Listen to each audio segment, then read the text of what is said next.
9988.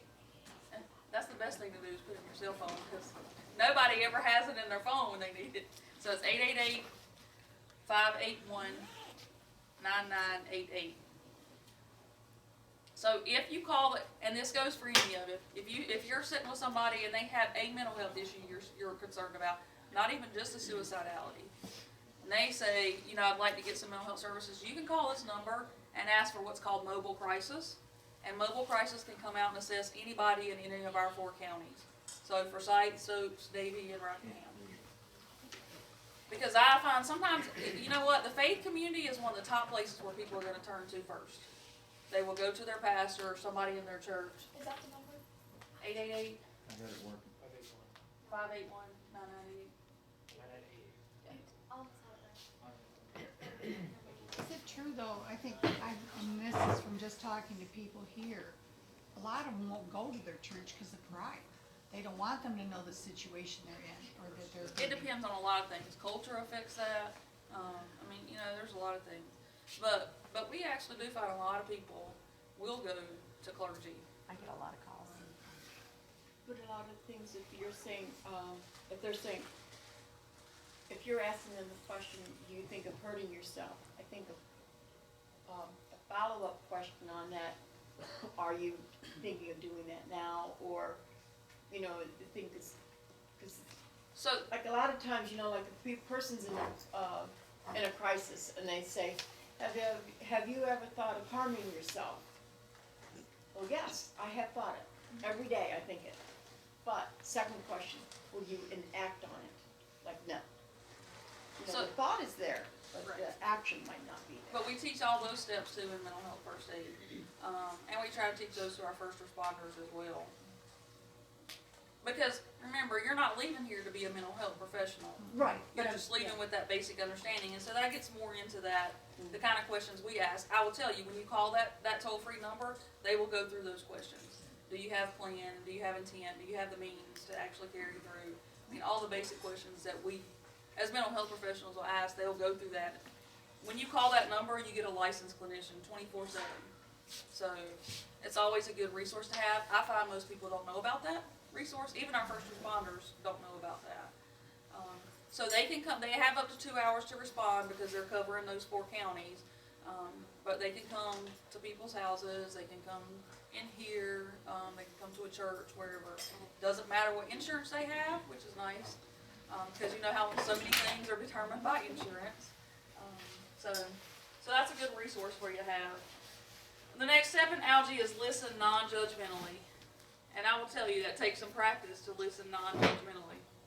You think about it, when we see somebody, how easy is it for us to judge? That they're tall, they're short, they're thin, they're fat, they're not dressed too well. We just make those judgments based, on instinct when we first see people.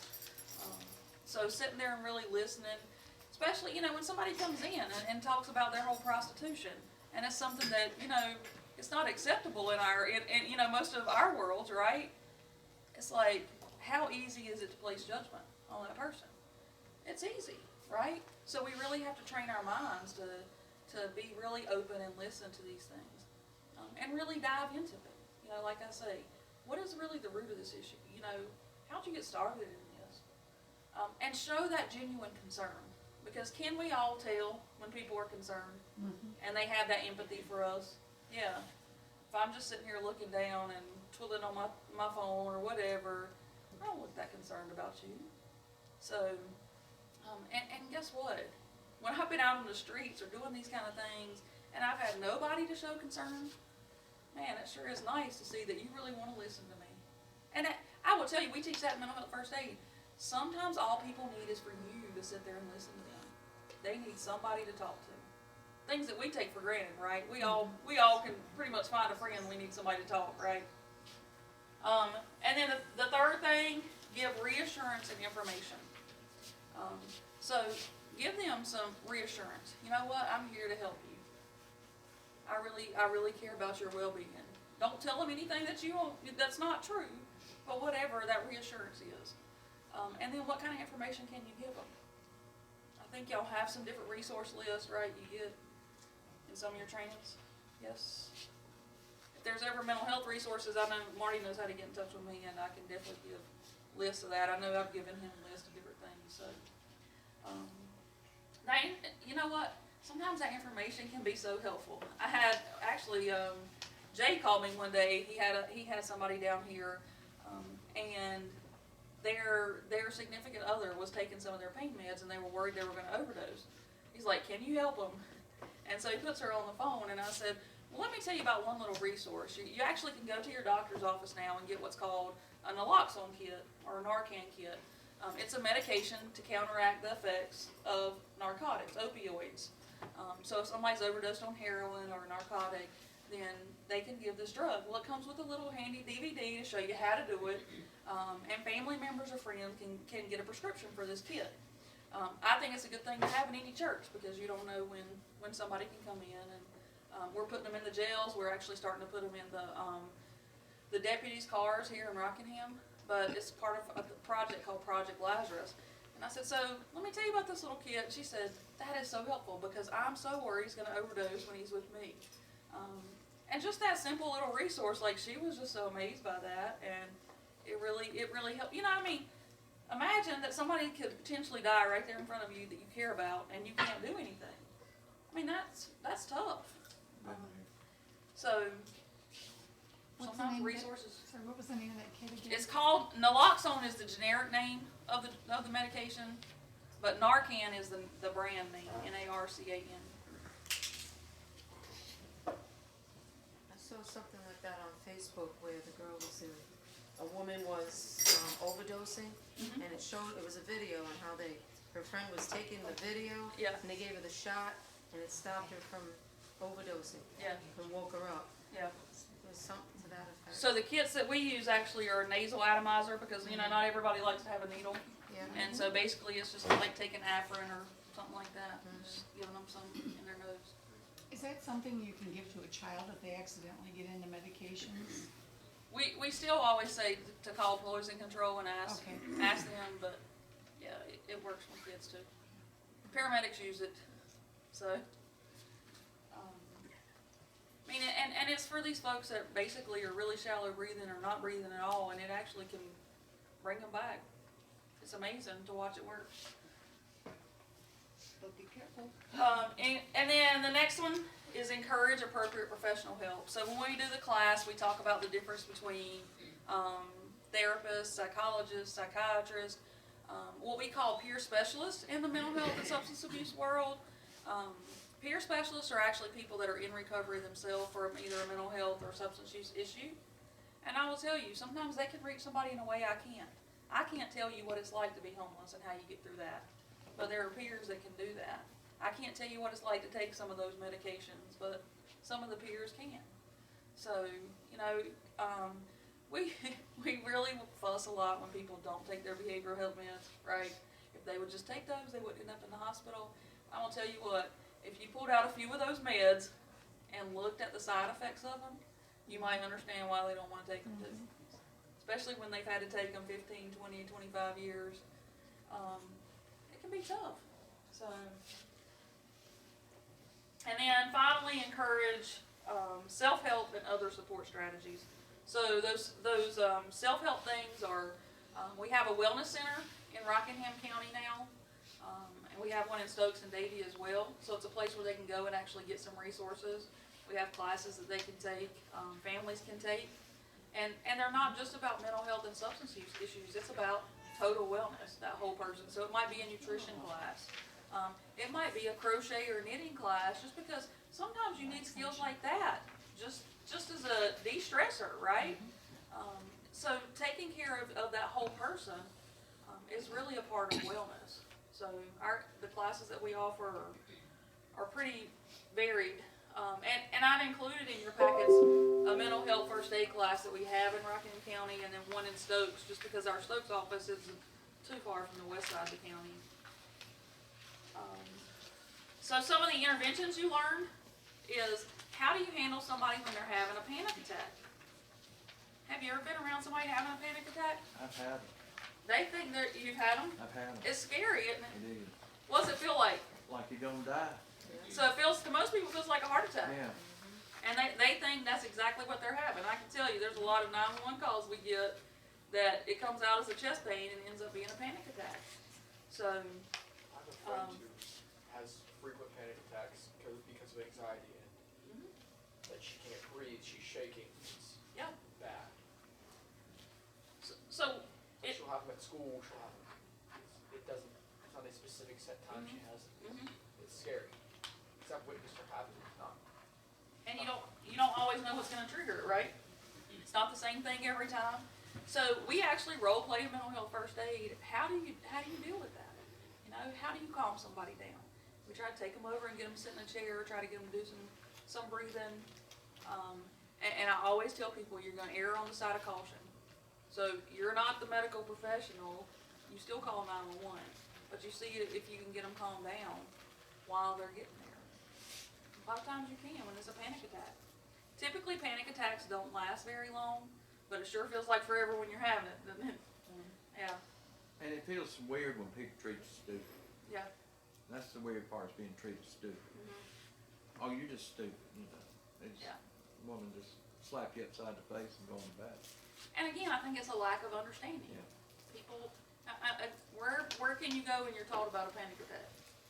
Even when you have a panic attack, does anybody at the hospital really teach you about what that was? We do a very poor job about teaching, even in the hospital, about mental health and substance use issues. It's, here you go, here's all your paperwork, here's your prescriptions, and you know that patient's ready to go, right? Get out the door, so they don't listen to anything anyway. And they get home and they're like, what's this medication, what's this for? I don't have any way to pay for this, why'd they give me this? Yeah, so, and that's another thing we focus on at the Wellness Centers too, is really trying to do more education. Because I'm a firm believer, none of us, even with medical issues, wanna take a medication we don't understand why we need it, right? I mean, I'm a paramedic, I understand the importance of blood pressure medicine, but do you think I go some days and forget mine? Yeah, so. The next thing that we talk about is suicidal thoughts or behaviors and how to deal with those. I mentioned that. This thing called non-suicidal self-injury. How many of you have heard of that? So, what have you heard with that? Cutting? Cutting. Yeah, so the cutting is the big thing. What else? Anybody heard anything else? Y'all would be amazed how many of these kids in school are doing the cutting behaviors now. And they will cut between their toes and in weird places so everybody doesn't see it. It's not always just their wrist anymore. I saw a girl the other day and she had all kind of scratch marks on the top of her wrist, so it's not always just underneath. I don't understand the situation With the cutting, yeah, I don't understand. so here's what the majority of the clients I've had that cut, and I used to work extensively with people that had some cutting behaviors, or they would overdose. That's another form of self-harm. They eat things that like people shouldn't eat, that's not made for humans, like plastic berries, staples, paper clips. I mean, it's amazing. But with the cutting thing, people usually tell me that the emotional pain is so intense inside that when they do that cutting, it's like releasing those emotions, and they can focus on that physical pain for a little bit, and it does release endorphins, right, in our brain. So it does, for a brief moment, take away that emotional pain that they're feeling. That's so I've intense. seen a lady that did her arm, but I never did understand. Yeah. And it's about how much pain they're in here. That pain that none of us can see, right? And that's the piece you really have to remember when you work with folks, that we can't see what's in here. We can't see how they're really hurting. Our veterans, that's another big population. You know, a lot of them are hurting in here, that things that they've seen, our first responders. Those two populations are really used for PTSD. So, and then we talk about the acute psychosis and just how to deal with that, because I think that's really important, and that can be scary to people when they don't understand. You know, I've had the librarians when I did that class say, we have people coming in here all the time that are talking to themselves. Well, I mean, we know they're talking to the voices, right? But they were like, we just don't know what to do, what to say. So we go through some of that. Overdose or withdrawal from alcohol or drug use, that's a biggie. I will tell you, alcohol withdrawal is one of the most dangerous things there is. And people do need medical help. That guy told me on the phone today, what about if I just do this myself? I said, there is no way I can tell you to do that. I said, you need to medically detox.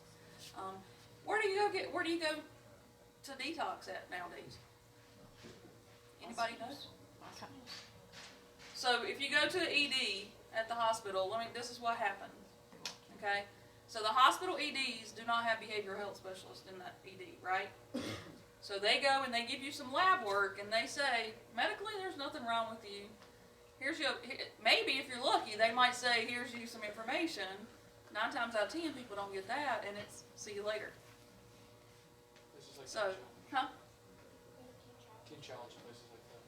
What's that? Teen Challenge. Teen Challenge, yeah. So we really have to help people get linked to these detox facilities. And they usually want medical clearance. So I have found that when I line somebody up a bed somewhere, then they go to the ED and get the medical clearance, guess what? They're really happy to help them then because they can do that lab work and get them out. They've got somewhere to send them to. But that's a lot of what I do actually with pastors around here. They'll call me and say, what's that? And then finding them a bed. Yeah, they'll call me and say, you know, I've got somebody that wants to go to detox, so I work on getting the bed, and I say, you work on getting them to the hospital and get that lab work, and actually I'm working on a pilot project where hopefully EMS can do some of that, because then we can bypass the ED and all that wait time. The ED doesn't want them there anyway. Guess what? They don't like that population because they're not trained to work with them. But don't you find it's hard to find them a bed? Actually, I don't when I use RTS in Burlington. RTS, Residential Treatment Services, has been great. The lady that runs it during the day is actually from Rockingham County. So she's been great about taking. I had a friend that, they were trying to get this person a bed and everything. They called over Aegis Creation and nobody wanted to take them there. Sometimes insurance can be an issue too. They But I have can to tell have you, insurance.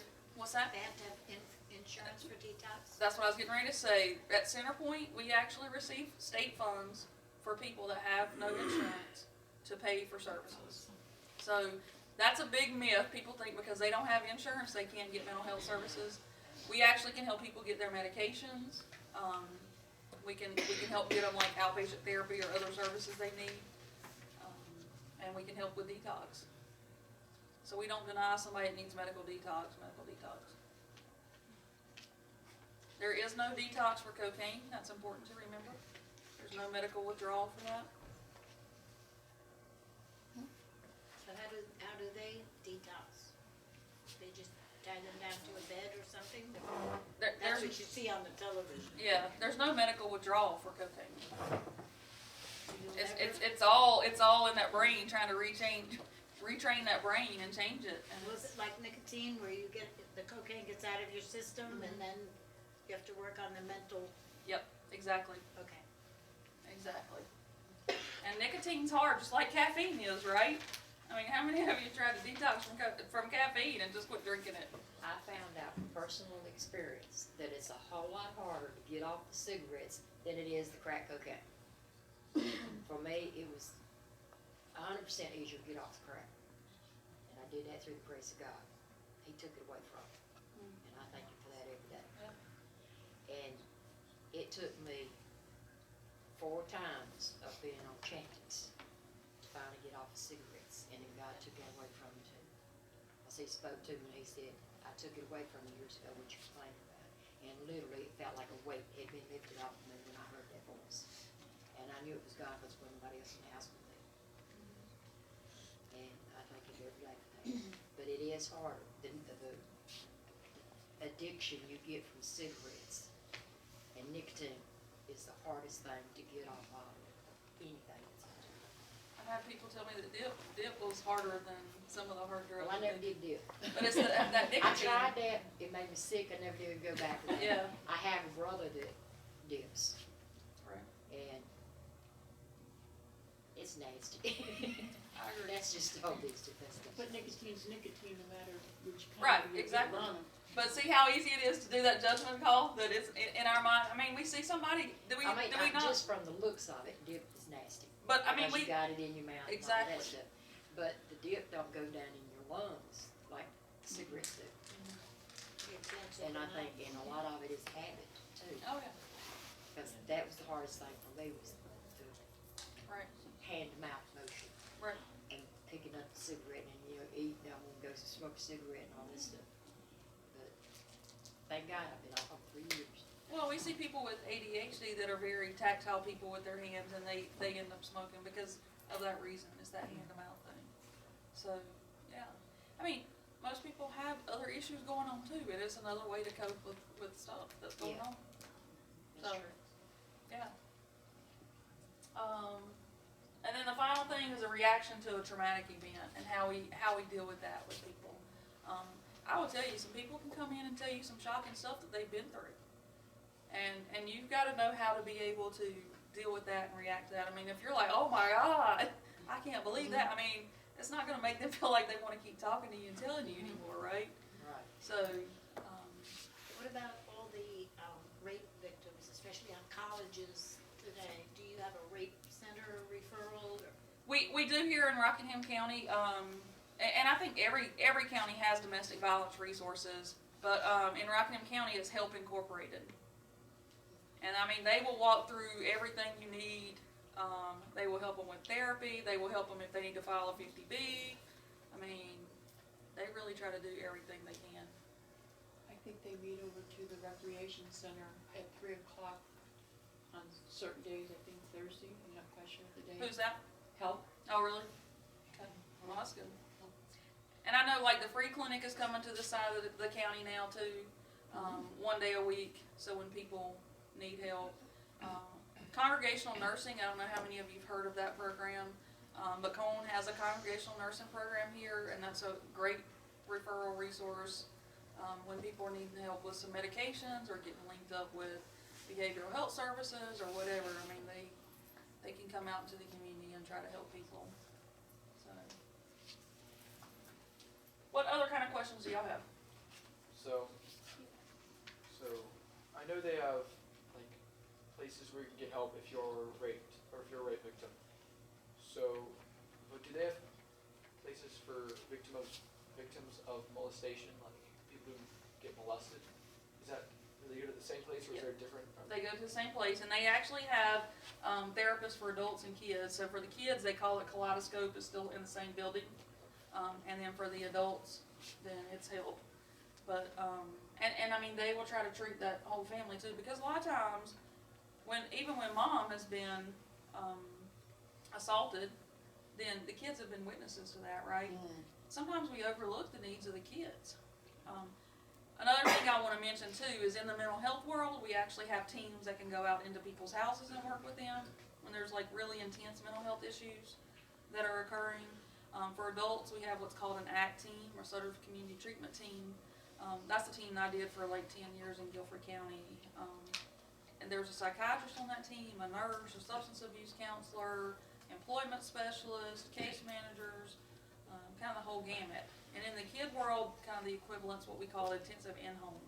And it's a team of 3 people that go in the house and work not only with the kid, but with the siblings and the parents too. Because typically the kids have issues because they're coming from the parents.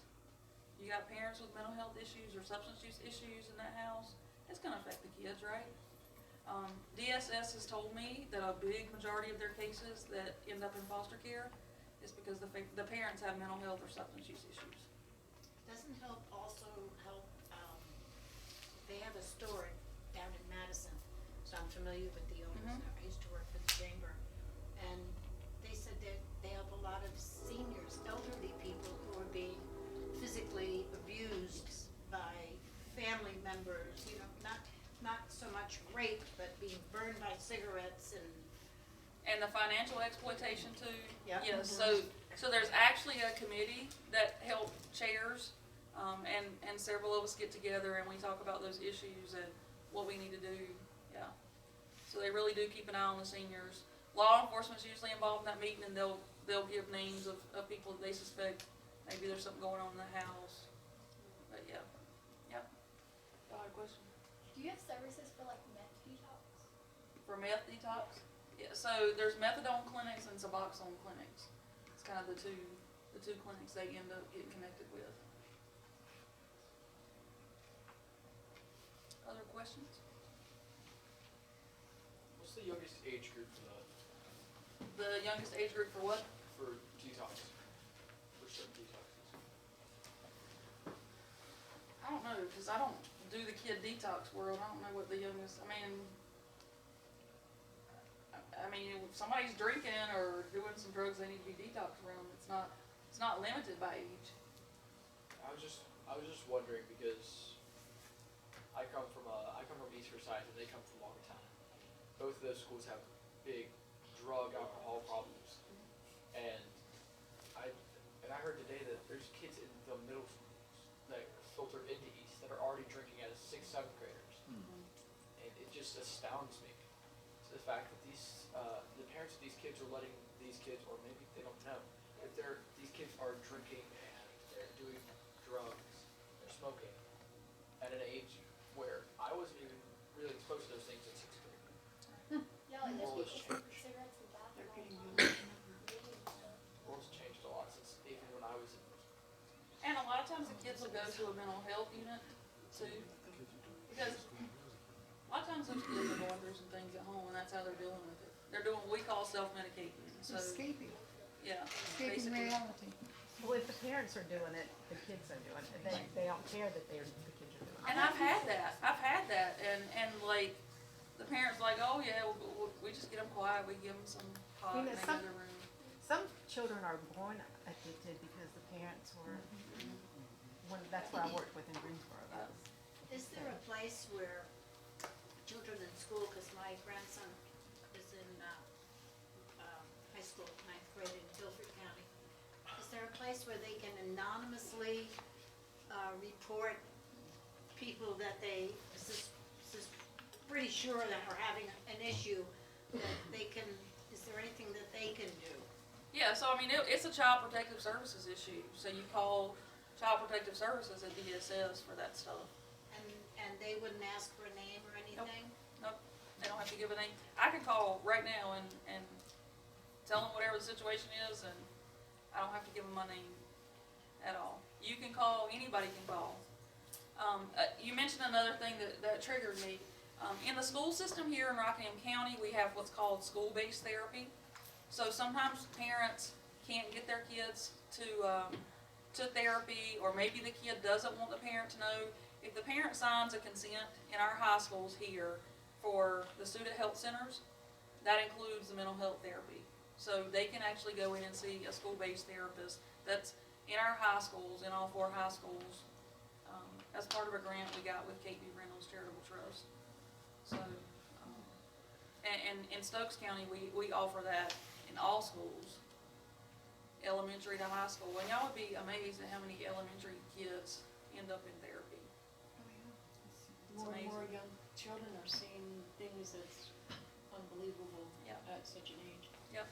And do you think a lot of these issues we've all talked about really involve, basically spiritual needs, even generational things like the parents and passed on to the kids, and meeting the spiritual needs of the individual?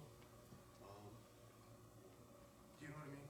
Yeah. Because you can, So like, I like look, with her, she's praising God for overcoming, and that's exactly me too. And when I was saved, it released a lot of bondages that I used to be